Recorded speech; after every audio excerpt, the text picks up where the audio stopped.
Today, we are diving into the world of a legendary trickster to uncover some timeless lessons in strategy. We're going to break down two incredible stories about the court jester Gopal and look at them like case studies in how you can outsmart literally any opponent, whether it's a powerful king or a dangerous criminal. This one line, it tells you everything you need to know about our guy. It's just pure, uncut confidence. Not in his strength, not in his status, but in his mind. Gopal knew his brain was his ultimate weapon, and with a quote like that, he's putting everybody on notice. So, if you're not familiar, Gopal wasn't just some comedian telling jokes. He was a critical advisor in King Krishna Chandra's court. Yeah, his title was jester, but his real job was to use that incredible wit to solve the problems that nobody else could touch. His stories are basically fables about the power of being clever. All right, let's jump into our first case study. This is a classic tale of a royal prank that goes very, very wrong.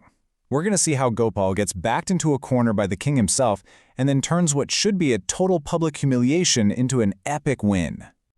So what kicks this whole thing off? Well, the king, probably egged on by his other courtiers, starts to get really annoyed with what he thinks is Gopal's arrogance.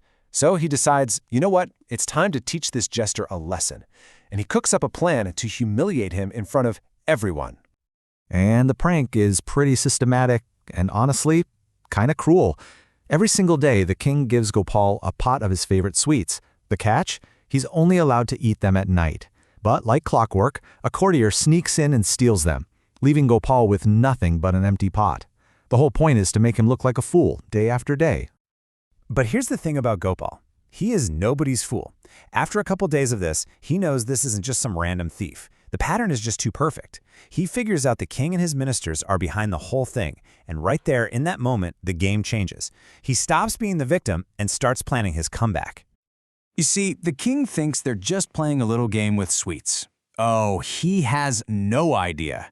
Gopal is about to introduce a brand new, very potent ingredient to the recipe. This is where a simple prank turns into a masterclass in revenge. And there it is, Gopal's secret weapon, Jalap, a powerful, fast-acting laxative. He mixes a nice, generous dose into the next pot of sweets. He knows the thief will be back, but this time, the stolen goods are going to come with a very uncomfortable side effect. And this is how he sets the trap. It's just brilliant. He marches into court and demands the king find the thief. But before that, he pokes a tiny little hole in the pot.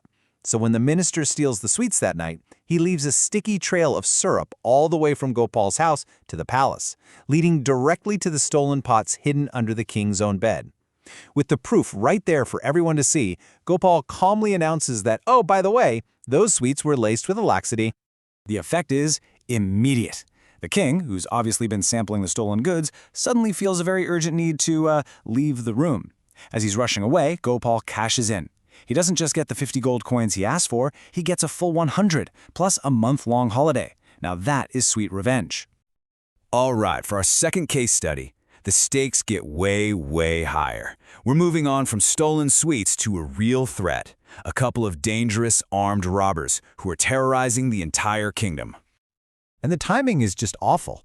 The regional ruler, the Nawab, is about to pay a visit to check on how things are going. Law and order and all that. Having these robbers on the loose is a massive embarrassment and a huge problem. The king's best men have already tried and failed, and he is getting desperate. So here you see two totally different approaches. First, you have the minister and the army chief try to handle it. They're driven by ego, they don't bring soldiers because they want all the glory, and they fail spectacularly. Then, it's Gopal's turn. He refuses weapons, he refuses soldiers, he says he only needs his mogojastro, which literally means his brain weapon. So what's the first move from this so-called brain weapon? It's not a show of force, it's an announcement. Gopal gets the king to declare a massive reward, 1,000 gold coins for anyone who can capture the robbers. But here's the twist. This reward isn't meant for some hero. It's bait, for the robbers themselves. This plan is just pure psychological warfare. Gopal walks into the forest, alone, and makes the robbers a business deal. He says, hey, let me capture you. We'll split the 1,000 coin reward, 500 for you.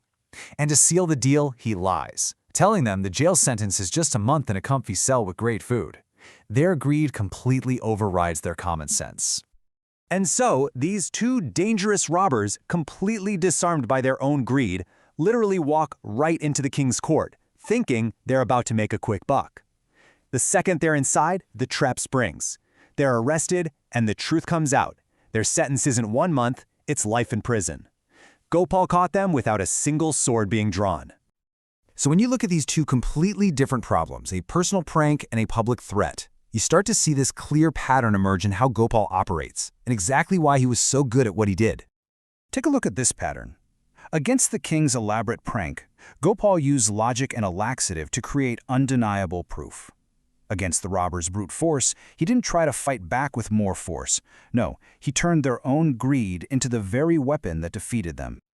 And really, that's the whole point. Gopal's true power wasn't just that he was clever, it was his ability to analyze his opponent, figure out their core weakness, whether it was pride or in this case greed, and then turn that weakness against them. He proves time and again that the sharpest mind will always beat the sharpest sword. And that leaves us with a final thought to chew on. So often, our default setting is to use force or direct confrontation to solve our problems. But these stories challenge us to think differently. What challenges in our own lives, big or small, could we solve not by overpowering them, but by outthinking them